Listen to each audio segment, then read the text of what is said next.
warahmatullahi wabarakatuh. Selamat datang di video pembelajaran mata kuliah patofisiologi. Saya Dr. Dona Susana, Master of Science dari Universitas Gunadarma. Mata kuliah ini adalah mata kuliah wajib yang terdiri dari 2 SKS pada semester 3 di Fakultas Farmasi. Untuk melihat proses pembelajaran, silakan saksikan tayangan berikut. Bismillahirrahmanirrahim. Assalamualaikum warahmatullahi wabarakatuh. Apa kabar adik-adik semua?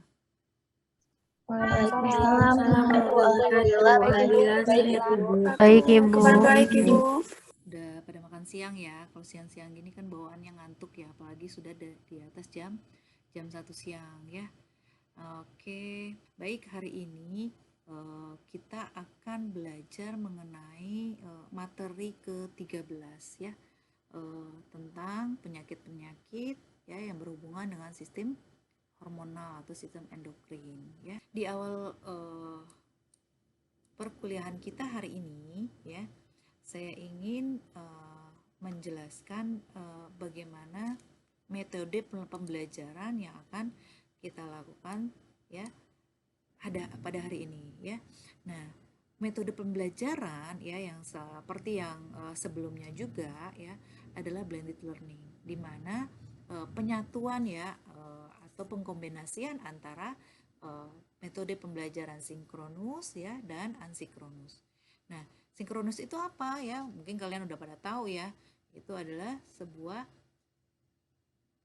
metode pembelajaran menggunakan secara online ya, yang menggunakan Zoom atau Google Meet ya, atau video conference lainnya. Sedangkan yang asinkronus ya bukan hanya menggunakan vClass, tetapi di dalam vClass itu saya juga memberikan video ya kelanjutan dari materi yang sudah yang kita pelajari hari ini. Jadi sebenarnya materi ini kan untuk 2 jam mata kuliah itu kan banyak banget, sehingga saya tidak sempat untuk menerangkan semuanya ya.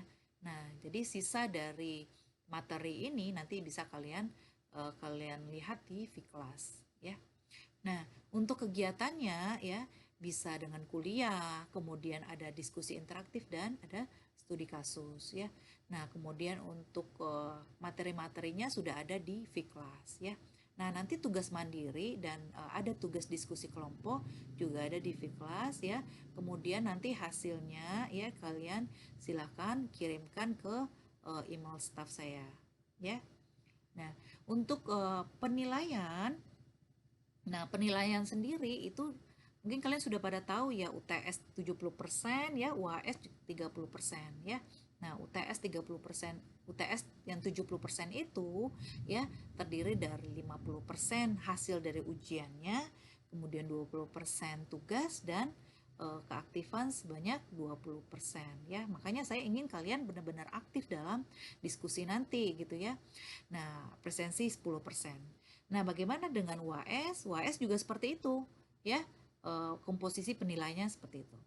Nah, capaian pembelajaran ya yang harus kalian kuasai adalah yang pertama, kalian harus mampu menganalisis penyakit dan etiologi yang didasari oleh konsep patofisiologi. Nah, kebetulan kita membahas tentang patofisiologi dari sistem endokrin. Nah, kalian harus mampu tuh menganalisis penyakit-penyakit itu. Misalnya bagaimana gejalanya, ya, bagaimana patofisiologinya, bagaimana penyakit itu terjadi ya, mekanisme penyakit itu terjadi, atau bagaimana penyakit tersebut bisa terjadi, misalnya faktor risikonya apa ya, kemudian apa yang harus dihindari agar penyakit itu tidak terjadi. Nah, yang kedua, kalian harus mampu menganalisis gangguan fungsinya ya. Ya, misalnya pertemuan yang lalu kita bahas tentang pencernaan ya. Nah, misalnya kalau terjadi masalah di lambung, gangguan apa yang akan terjadi? Misalnya ada gangguan saat makan ya, kemudian sering terjadi mual muntah. Nah, itu kalian harus bisa menganalisis ya. Nah, kemudian kalian juga harus tahu bagaimana proses biologis dari tubuh manusia yang tidak normal ya. Nah, tidak normal ini akibat apa? Pasti ada penyebabnya ya. Nah, kemudian bagaimana konsep terjadinya penyakit itu. Nah, berikutnya capaian pembelajaran yang harus kalian penuhi adalah kalian harus mampu mencari obat-obat terbaik ya dari penyakit-penyakit yang kita pelajari ya. Nah, kemudian penyakit-penyakit tersebut ya eh, kalian bisa diagnosis, kemudian kalian kalian bisa ini sendiri ya mencari kira-kira pengobatannya seperti apa. Walaupun kalian sebagai apoteker tidak boleh meresepkan, tetapi kalian harus tahu ya minimal untuk membantu atau mengkoreksi ya apabila ada terjadi kesalahan pada dokternya nanti. Nah, indikator dari mata kuliah ini ya adalah kalian harus bisa menjelaskan patofisiologi dari penyakitnya ya, penyakit yang akan kita pelajari ini ya. Nah, kemudian hari ini ya kita akan membahas ya 2 jam ke depan itu tentang patofisiologi sistem endokrin ya. Nah, teman-teman kira-kira tahu nggak ya apa aja kelainan-kelainan atau gangguan-gangguan dari sistem sistem endokrin? Ya, silakan. Ada yang tahu nggak? Ada jantisme, Bu. Oh iya, silakan. Satu-satu. Ada hipotiroid, Ibu. Oke, hipotiroid. Ya. Apalagi? Gigantisme atau lawannya berarti sakit kardio gitu, Bu. Oh iya. Dwarfisme. Ya, jadi kekerdilan atau kegedean ya, maksudnya lebih besar daripada daripada normal gitu ya. Giantisme ya. Oke, ada lagi yang tahu? Apalagi sebenarnya banyak ya penyakit endokrin ini ya. Ada lagi yang tahu? Diabetes. Diabetes, iya betul. Diabetes, kira-kira apa lagi? Ada lagi? Graves. Graves ya, apalagi? Gondok nodular, Ibu. Gondok ya, nodular dan non nodular ya, bisa ya. Oke, nah ini saya akan ngebahas sedikit nih ya penyakit-penyakit apa aja ya yang merupakan bagian dari eh, penyakit kelainan pada endokrin ini ya. Nah, ini kalian bisa lihat ya ada penyakit gondok ya. Gondoknya ternyata eh, merupakan penyakit tiroid yang jenisnya macam-macam ya. Bukan hanya gondok yang kalian ketahui sebelumnya cuma ada pembesaran ya. Apakah ada penyakit gondok atau penyakit tiroid yang tidak membesar? Ada ya. Penyakit tiroid yang tidak membesar ada ya.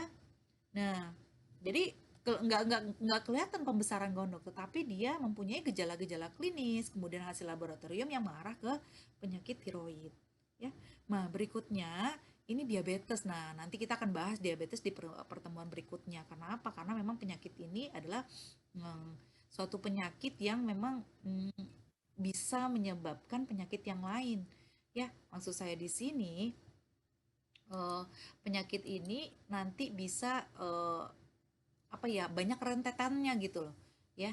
Nah di sini kelihatan gambar bahwa luka yang tidak sembuh-sembuh ya, kemudian apa ya terjadi gejala-gejala sering haus ya, mudah lapar, kemudian adanya peningkatan kadar gula darah ya, kemudian adanya peningkatan berat badan bisa jadi ya, atau terjadi penurunan berat badan ya, itu bisa jadi merupakan gejala-gejala dari diabetes ya.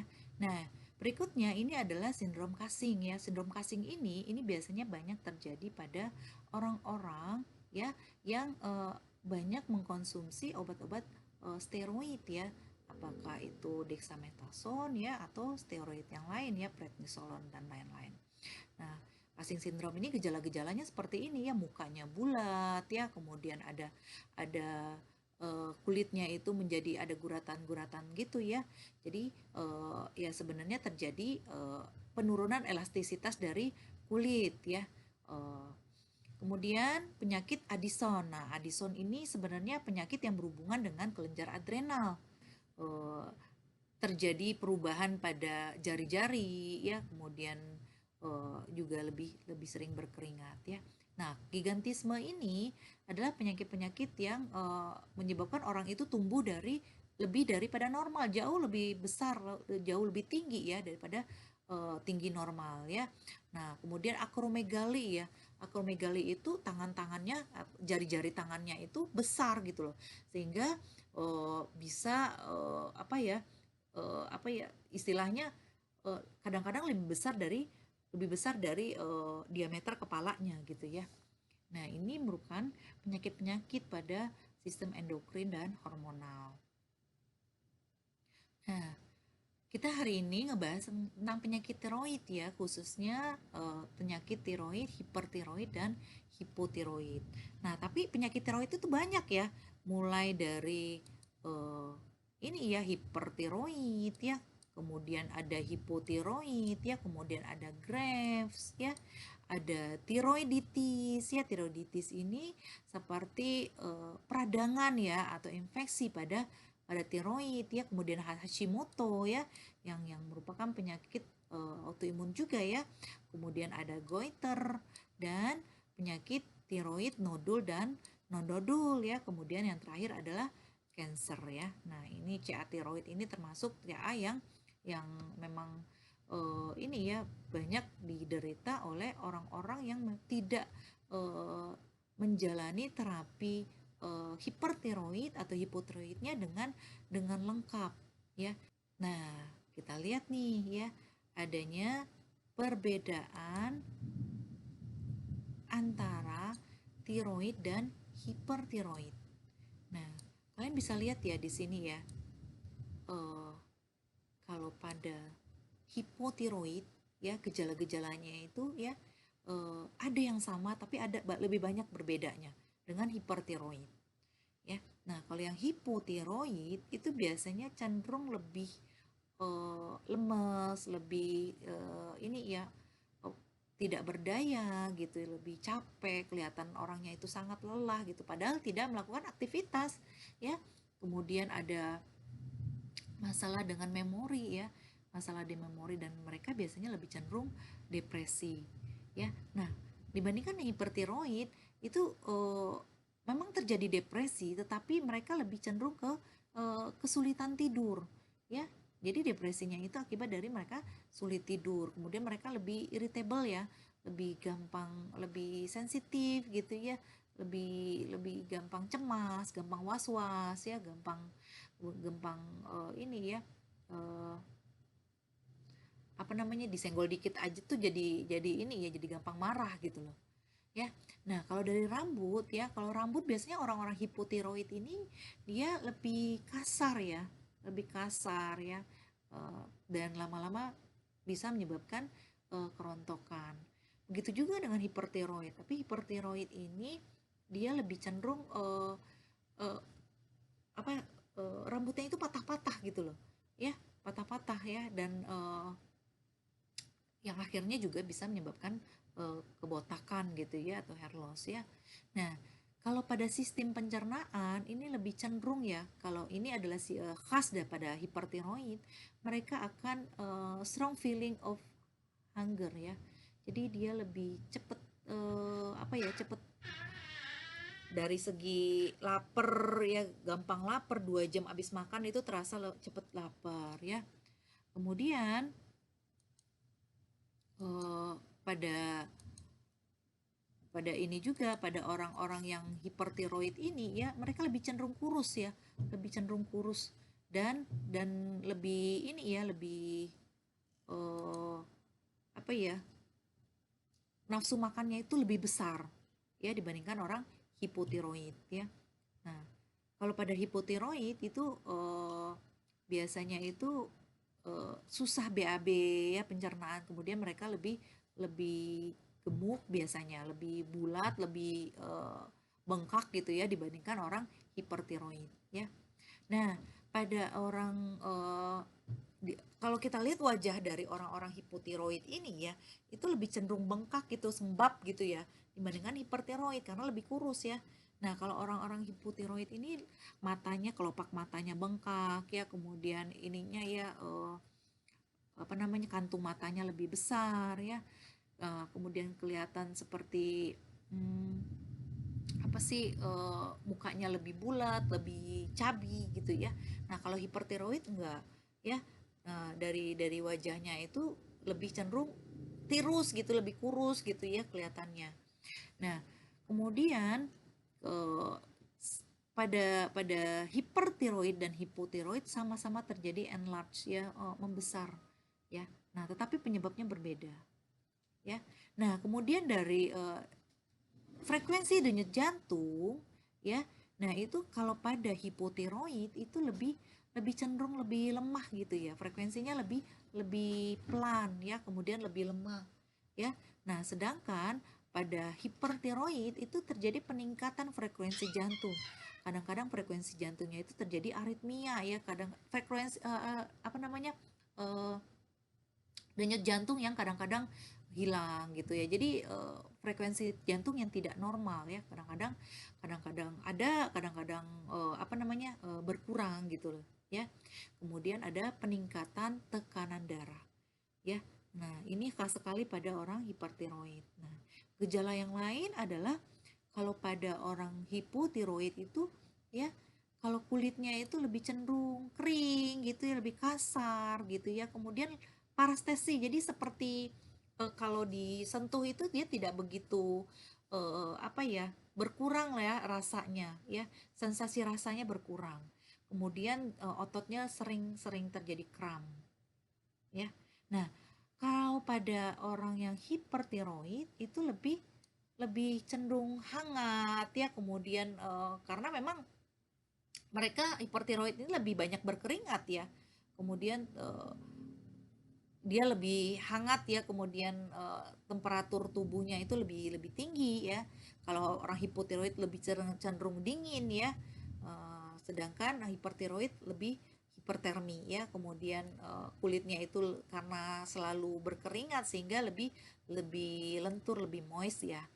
Nah, begitu juga dengan ototnya. Kalau pada hipertiroid itu biasanya eh, kramnya itu lebih eh, lebih kecenderung ke kelemahan atau ke apa namanya, karena memang metabolismenya itu sangat tinggi pada hipertiroid sehingga sehingga ototnya itu lebih cenderung kram, maksud saya bukan kram tapi kramnya itu disebabkan karena kelemahan dari otot, dari fungsi ototnya. Nah, ini adalah patofisiologi terjadinya hipertiroid ya, di mana hipertiroid itu bisa disebabkan oleh tiroiditis, penyakit Graves ya, atau penyakit tiroid nodul nodul tiroid yang toksik ya. Nah, akibat adanya sekresi hormon-hormon dari tiroid yang berlebihan itu terjadilah sindrom hipertiroid, di mana terjadinya aktivitas simpatik yang berlebihan, kemudian terjadi metabolisme yang sangat meningkat ya, yang disebut dengan hipermetabolisme, dan gerakan bola mata yang relatif lambat terhadap bola mata. Jadi kelopak matanya itu jadi seperti, mungkin seperti kartun gitu ya. Kalau melihat kelopak matanya tuh pelan ya, bukanya, menutupnya gitu ya. Itu biasanya pada orang-orang hipertiroid. Nah, untuk aktivitas simpatik yang berlebihan ini ya, nah itu yang membuat orang-orang hipertiroid ini cenderung apa namanya, selalu bergerak ya, selalu gelisah, tidak bisa diam. Nah, ya. Nah, kalian mungkin masih ingat ya apa aja aktivitas simpatik yang ada dalam tubuh kita ya. Silahkan. Peningkatan denyut jantung, Apalagi? Dilatasi pupil. Nah, dilatasi pupil. Jadi orang-orang yang hipertiroid ini memang matanya itu cenderung belok, membesar gitu ya. Tapi pupilnya juga juga membesar, berdilatasi, melebar. Ya. Nah, apalagi? Ada yang tahu? Menghambat aliran ludah, Bu. Menghambat? Dan aliran ludahnya. Iya, biasanya terjadi, iya, kering ya, kering ludahnya karena ada penghambatan dari kelenjar kelenjar saliva di dalam mulut ya. Nah, aktivitas dari simpatik ini itu justru akan meningkatkan kerja jantung, diawali dengan perubahan konduksi listrik jantung ya. Nah, itu bisa menyebabkan beban kerja jantung meningkat ya, apa namanya, stroke volumenya meningkat ya, sehingga menyebabkan aritmia ya, kemudian takikardi ya. Nah, akibat dari terjadinya aritmia dan takikardi ini itu bisa menyebabkan resiko penurunan curah jantung ya, resiko penurunan curah jantung. Nah, berikutnya adalah kita lihat di sini gerakan bola mata ya, gerakan kelopak mata itu yang relatif lebih pelan daripada gerakan bola mata itu akan menyebabkan infiltrasi limfosit dari dan sel-sel emas di jaringan orbital ya. Jadi mungkin karena banyaknya sel-sel limfosit dan sel emas di kelopak mata kita, di dalam bola mata kita itu menyebabkan mata itu seperti terdorong ke depan ya. Nah, itu yang disebut dengan exophthalmos ya, jadi seperti blok gitu matanya ya. Dan lama-lama kondisi seperti ini akan bisa menyebabkan kerusakan dari organ mata itu sendiri. Nah, berikutnya ya, akibat dari hipermetabolisme yang sangat tinggi itu bisa menyebabkan penurunan berat badan ya, dan itu menyebabkan orangnya kurang nutrisi jadinya. Karena apa? Karena belum selesai hasil dari penyerapan zat-zat makanan tersebut ya, masuk ke dalam sel, sudah digunakan untuk metabolisme ya, jadi kalorinya menjadi cepat habis ya.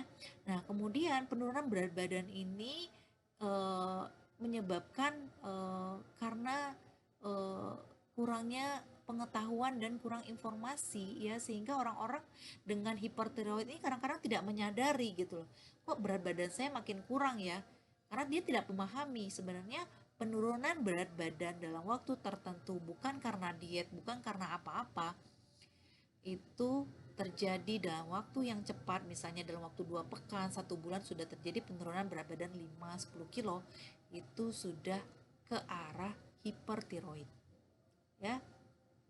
Dan akibat dari hipermetabolisme ini juga bisa menyebabkan kelelahan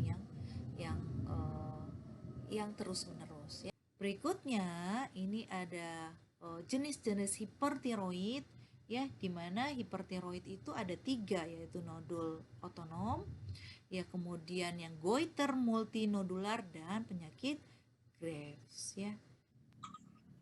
Ya, Ibu, saya ingin bertanya, Ibu. Ya, silakan.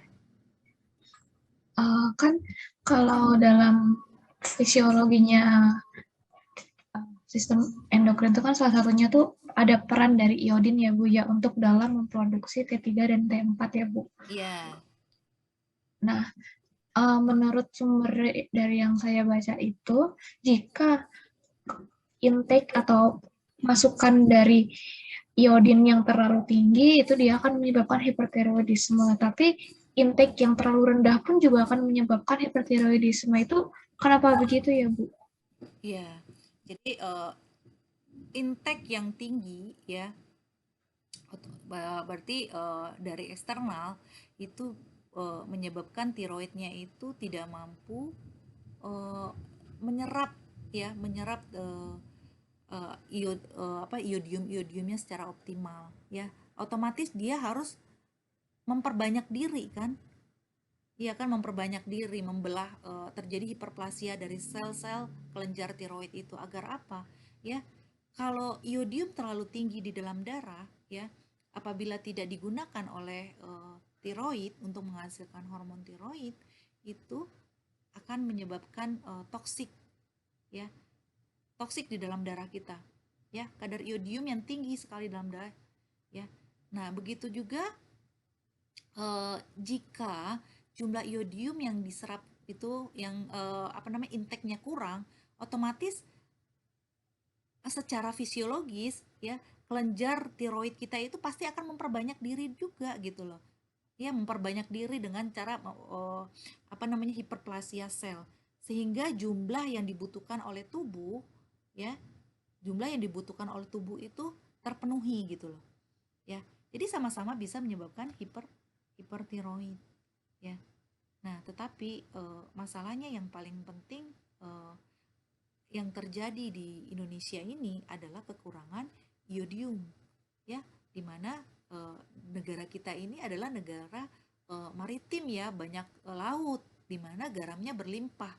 Tetapi kenapa banyak orang-orang Indonesia walaupun tinggal di daerah pantai masih mengalami gondok ya. Nah, itu sebenarnya PR besar bagi kita gitu loh ya.